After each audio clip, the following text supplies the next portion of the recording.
Buenos días y bienvenidos a una nueva entrevista de temas de actualidad en las que abordamos temas relacionados con el teletrabajo, la Unión Europea, el liderazgo femenino, la sanidad en tiempos de COVID. Hoy hablamos con don César Sánchez, secretario general de FEPIME Cataluña y director de la Oficina de Prevención de Riesgos Laborales en Foment del Treball. Un gran profesional con más de 15 años de experiencia en el sector empresarial que ha liderado y desarrollado proyectos de asesoramiento y apoyo a la pequeña y mediana empresa. Buenos días, señor Sánchez. Es un placer que nos acompañe hoy. Muy buenos días, gracias a vosotros por la invitación. Gracias. Debido a la situación de repunte de contagios por COVID en la que actualmente nos encontramos, ¿qué medidas cree que son fundamentales recordar a las empresas para evitar estos contagios en el entorno laboral? Bueno, las medidas de prevención, digamos, vienen a ser las mismas, ¿no?, que nos han acompañado, pues ya va a ser prácticamente 2 años en marzo, ¿no?, a lo largo de toda esta pandemia. Y básicamente son, pues, distancia, ¿no?, distancia de seguridad, limpieza de manos, utilización de mascarillas y también la etiqueta respiratoria. Es decir, que esto básicamente al final son las medidas preventivas que vamos a aplicar en función de la evaluación del riesgo de cada puesto de trabajo. Sin embargo, es verdad que ahora en esta situación, ¿no?, en la que estamos en un periodo de alta transmisión comunitaria debido, pues, a esta ola generada sobre todo por esta nueva variante Omicron, pues la recomendación, digamos, más habitual es, en los casos en los que se pueda, en aquellos sectores de actividad en los que se pueda, pues aplicar el teletrabajo o el trabajo a distancia, porque es la mejor medida, evidentemente, pues para poder evitar o minimizar de alguna forma la interacción social entre los trabajadores de la empresa. Por lo tanto, en estos momentos, pues quizás la recomendación más generalizada sería este teletrabajo siempre que se pueda. Y si no, pues a partir de ahí la empresa tiene que evaluar los riesgos y ver para cada puesto de trabajo qué medidas son más adecuadas. Pero evidentemente, básicamente esas son las medidas, es decir, la distancia de seguridad entre 1,5 metros y 2, ¿no? Hay que intentar en todo momento conseguir esa distancia entre trabajadores y trabajadoras. Evidentemente, la utilización de mascarillas y luego la limpieza de manos y la etiqueta respiratoria, que son medidas que yo creo que más o menos a día de hoy todos ya tenemos asumidas. Perfecto. ¿Es necesario utilizar una mascarilla FFP2 en el puesto de trabajo o con una mascarilla quirúrgica ya es correcto? Bien, es importante hacer la distinción entre una y otra y al final no podemos recomendar una u otra de forma generalizada. Como decía, la empresa en cada caso tiene que evaluar el escenario de riesgo de cada puesto de trabajo y en función de eso aplicar unas medidas. Por lo tanto, en función del riesgo al que se somete cada trabajador y trabajadora, en función de su puesto de trabajo, puede recomendarse una u otra. Tenemos que tener en cuenta que la mascarilla quirúrgica, que es probablemente la más utilizada, no es un equipo de protección individual en sí mismo. Es decir, esto no tiene la consideración de equipo de protección individual porque en realidad lo que hace no es protegernos a nosotros, sino lo que hacemos es proteger a los demás de pues esas partículas, ¿no?, y de aerosoles que podemos generar.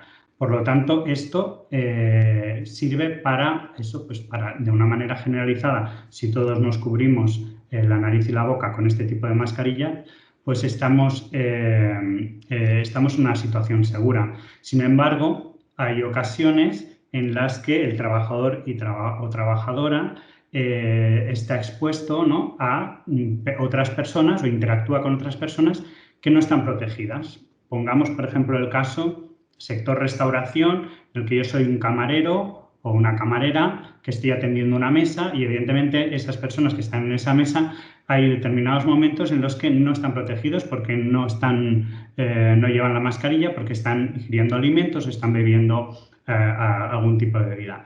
Claro, en ese momento el trabajador, si queremos protegerlo, lo tenemos que proteger con otro tipo de mascarilla, que sería la FFP2, por ejemplo, que es este otro tipo de mascarilla, y esta sí que protege al trabajador y protege a los que están a su alrededor de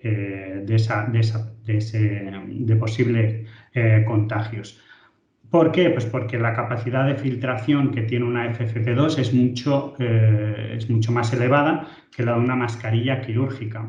Y sobre todo también su diseño anatómico hace que sea mucho más, que se adapte mucho más a la cara, y es mucho más difícil pues, que quede la nariz fuera, por ejemplo, es decir, que se ajusta mucho mejor a lo que es la cara, y evita pues, fugas, ¿no?, de aire, tanto el que respiramos como el que exhalamos, ¿no? Por lo tanto, este tipo de mascarillas FFP2 en determinadas situaciones pues serían las óptimas para evitar contagios. Por lo tanto, no podemos hablar de manera generalizada. Sí que es verdad que en el puesto de trabajo hay que utilizar siempre mascarillas siempre que estemos en movimiento, es decir, que nos movamos por el centro de trabajo, que estemos utilizando zonas comunes. En esos momentos siempre tenemos que utilizar la mascarilla. Probablemente cuando ya estamos sentados en nuestro puesto de trabajo, si en nuestro puesto de trabajo hay una distancia de seguridad con el resto de 1,5 metros, 2 metros, o tenemos pantallas, en el momento en que estemos sentados podemos quitarnos la mascarilla para trabajar.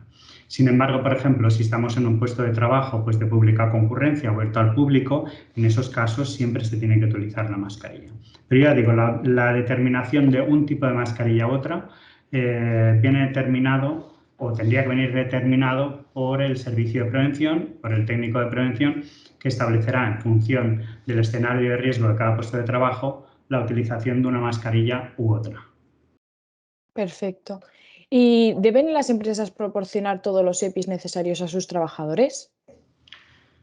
Sí, eso es una obligación legal que queda recogida, pero digamos ya en la propia normativa de prevención de riesgos laborales, pero incluso en este tipo de riesgo biológico, que aunque no lo genera propiamente la empresa, es decir, que podríamos decir que no está vinculado exactamente con la prevención de riesgos laborales, o con la normativa de prevención de riesgos laborales, sí que tenemos un procedimiento de actuación para los servicios de prevención de riesgos laborales ante la exposición del SARS-CoV-2, que ahí nos establece toda una serie de medidas, ¿no?, de cooperación que tienen que hacer los servicios de prevención de las empresas con la salud pública, ¿no? Y por lo tanto, ahí sí que se determina pues que cualquier medida tiene que establecerse, ¿no?, tiene que ir a cargo del empresario o la empresaria, es decir, que los medios para proteger a los trabajadores de una posible infección dentro del centro de trabajo tienen que correr a cargo del empresario. Perfecto. Y si un trabajador es contacto estrecho de un positivo por COVID, ¿qué pautas debe seguir o qué medidas debería tomar? Bien, aquí ha habido alguna modificación respecto, como decía, a este periodo de alta transmisión que estamos viviendo en este momento, y ha habido alguna adaptación de lo que es la estrategia de detección precoz, vigilancia y control del COVID-19, que se ha hecho recientemente, se publicó el 30 de diciembre del 2021. Se ha hecho una adaptación que no referente a la consideración de contacto estrecho, es decir, contacto estrecho sigue siendo pues cualquier persona que haya estado en contacto con un positivo confirmado a una distancia menor de 2 metros durante más de 15 minutos sin protección durante las últimas 48 horas, es decir, esa definición de contacto estrecho sigue siendo la misma. Sin embargo, de cara, lo que se ha modificado es el que las personas, hay una distinción entre personas vacunadas, contactos estrechos, vacunados y no vacunados. Para los vacunados existe una exención de la cuarentena, es decir, esas cuarentenas que ahora se ha establecido en 7 días, Antes eran 10, ahora con esta última modificación son 7 días. Pues para los contactos estrechos vacunados existiría, es decir, están exentos de cuarentena. Para los contactos estrechos no vacunados, pues tienen que realizar esa cuarentena de 7 días, siempre y cuando, evidentemente, no se desarrollen síntomas durante este periodo. Bueno, este sería lo lógico. Estamos hablando de personas que son contacto estrecho y no tienen ningún tipo de síntoma. En el momento en que se desencadena algún tipo de síntoma, lo lógico sería en unos 3 o máximo 5 días realizar algún tipo de prueba diagnóstica de infección activa, es decir, una PCR o un test de antígenos para poder determinar si esa persona es positivo o no es positivo. Pero digamos que estas serían las diferencias. Sin embargo, se recomienda también mucha cautela durante los 10 días posteriores a ese contacto o esa exposición con un contacto, si hemos sido contactos estrechos de un positivo. Es decir, que tendríamos que extremar las precauciones en todo momento, reducir en la medida de lo posible las interacciones sociales y, sobre todo, pues utilizar de manera más intensiva la mascarilla, es decir, intentar en todo momento utilizar mascarilla. Ya estemos vacunados o no, es decir, porque esto ya sería una cuestión más de precaución. Te digo, aunque estemos exentos de realizar ese aislamiento preventivo, hay que extremar las precauciones, intentar reducir la interacción social y utilizar siempre la mascarilla. Perfecto, pues muchas gracias, señor Sánchez, por acompañarnos. Además, aprovecho para invitar a todas las personas que nos ven a que entren a nuestros canales de YouTube y que vean alguno de los muchos otros vídeos que tenemos disponibles. De todos podemos aprender mucho. De nuevo, agradecerle y desearle que tenga un feliz día. Pues nada, muchas gracias a vosotros y espero que haya sido de utilidad. Gracias. Gracias.